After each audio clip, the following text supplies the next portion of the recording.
Welcome back to SkySchool's YouTube channel. We're down the beach in Dubai. It's an amazing day, perfect for ground handling. And we've got some SkySchool UAE students with us as well.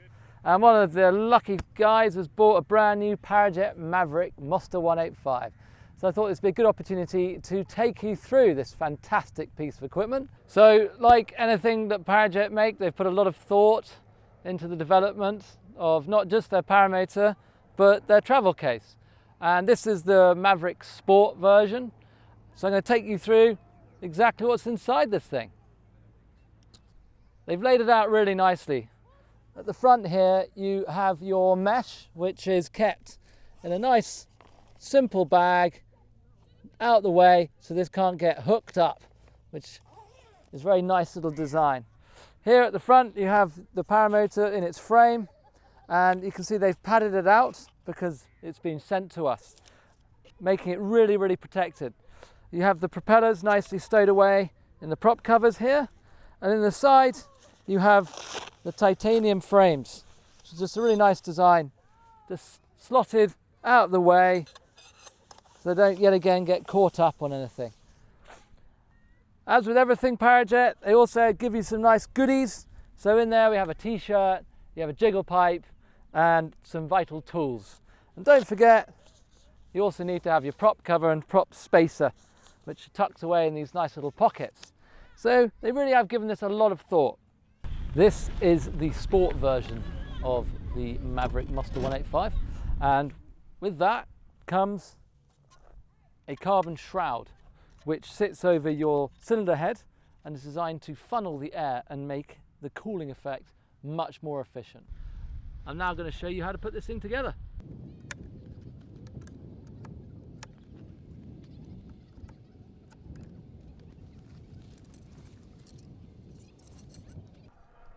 This particular spar is designed to take the pull start system. So once you've connected 1, 2, 3, 4 of these spars, it's then a simple matter of putting these outer cage sections together. As you can see, very simple, clip together very easily, and then once they're together, they're all self-supporting. They're also symmetrical. One of the things that makes the Maverick stand out from any other paramotor is its really unique cage and mesh design. Most paramotors are constantly getting tangled up together. However, Parajet have come up with a fantastic way to get around that problem.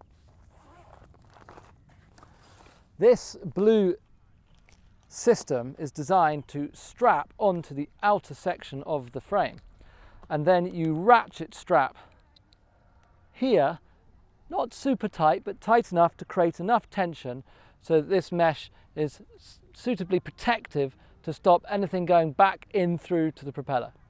So Parajet have got a great design whereby this point here where the hole is next to my thumb goes down and connects up to this part of the frame, and we start that connection point here and then we move it all the way around and just gently force this plastic section over the outer frame, making sure it's properly clipped on. There's no chance of it coming off. As you can see, the mesh is on the harness side of the paramotor, and then bring it all the way around back to where we almost started, but on the other side now. That lines up perfectly with this connection point here. One of the risks with this system is that if you connect the seat board back up to the harness, it brings the swan neck back down, and this can damage the connection to the mesh. So to prevent that, what we can do is go around the back of the frame and then connect up onto our hook here. And now, as you can see, the swan neck cannot damage this connection point on the ratchet strap. and you do exactly the same on the other side. So now, if you are not breaking down your paramotor, you don't run the risk of damaging this ratchet when you put it in the back of your vehicle, for example. So Dean is the proud new owner of this Maverick Monster 185 Plus Sport, and we're just putting it together. Perfect. What do you think of it? I'm super impressed with it. You guys have really helped me out a lot. Good price, really good quality. Certainly well recommended by Zeb as well. So did it help that you had flown this particular model in the school? Definitely. Yeah, it's got a lot of power for me, which is great. Can obviously fly around on 3/4 throttle or half throttle even, instead of full taps all the time. So very pleased about that. Okay, so with your E-prop, what you're doing is just feeding them together, lining up the holes, and then don't forget to put the spacer underneath, and then we put the prop hub on top, and we're going to feed the bolts through, and then we're going to mount it onto the paramotor. The long bolts through with the prop hub, but never forget this prop spacer. Sure. Okay, because that just protrudes the prop just another centimetre out, right, and it reduces the risk of the propeller flexing or touching onto the cage, yep, should you have a bit of a bumpy landing. So in fitting the prop, always tighten it opposite each other and don't go super tight. There will be a torque setting, however, when you've got the feel, the experience, you'll know what is suitable. So always spread the load, because this is carbon fibre. What we don't want to do is compress it. If in doubt, read the manual. So we're going to stick some fuel in this now. Okay, we're going to start to do the break-in procedure, okay, as per Vitorazzi's instructions. But before we're doing, you're going to go through a full check. Okay. We'll start with the throttle, make sure full and free movement. You, yep, can see it release on the carb. Yep, I see, yeah, yep, and the stop button is working. Okay. And remember, you're holding that down for at least 3 seconds. Top tip, keep your toolbox in your side pocket, just in case you land out and you have to change a spark plug or you need to make any adjustments. Right. It's always good to know where they're going to be, yep, and have them to hand. Right. So we've gone through the setup procedure, so Dean now knows exactly how to put this paramotor together. However, we need to break it in, and you need to go by the manual on this. Otherwise, you're going to potentially deteriorate the lifespan of your paramotor. So next, break-in procedure. Now I'm going to brief Dean how to start the engine and how to prime it and how to break it in. So we have mixed the fuel. The fuel is 33:1, okay, and we've used Motul 800, and I would recommend everybody to use Motul 800 because that's the best quality. Now, the most important thing is how to get the fuel in to your carburetor. Sometimes people prime it too much and then it gets flooded and the engine doesn't start on the first go. So you've got to be very careful with how you prime the engine for the first time. Otherwise, then you have to do the whole procedure of removing your spark plugs and getting the extra fuel in. So I'm gonna explain how it works. Is you prime this one. This is called your priming pump. You prime this one and you get the fuel in, and then you'll see a small primer here. You need just enough fuel to start the engine, okay? So you're just looking for this one sound, and when that sound is there, you stop, okay? Don't flood the engine on your first time, okay? So you prime it first with the bulb till, yeah, it's tight. Yeah. And then you just push the button once, like, till you hear that sound, okay? So let's go for it.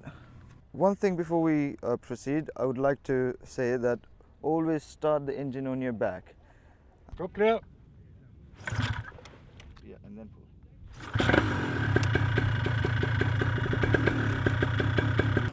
So we got this engine running now. So you're going to let this carburetor settle down for 30 seconds, and then you're going to get the throttle to 1/4, and then we're going to run it for 2 to 3 minutes so that it warms up. And last 20 seconds, Dean, you're going to gun it on a full throttle for 20 seconds, okay? So I'm going to start the clock. I think we have already done like 20-30 seconds. Okay, Dean, go for it. 1/4, lean back.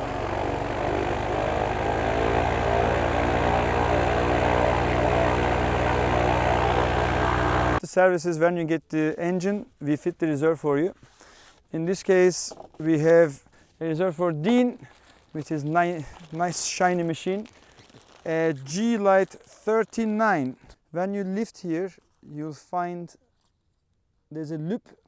This is where your reserve handle goes, and the reserve handle is here. So we have the Y bridle, the carabiner. Now when you get your reserve, the Gin one, you get 3 different type of Malin Rapid. These carabiners are called Malin Rapid.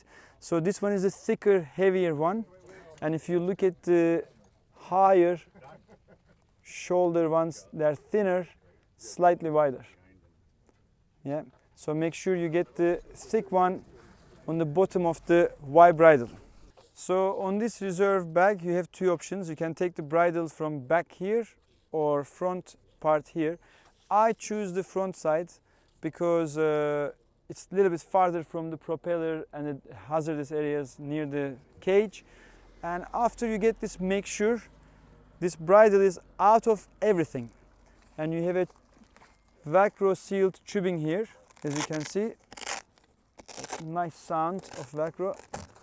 So we open that.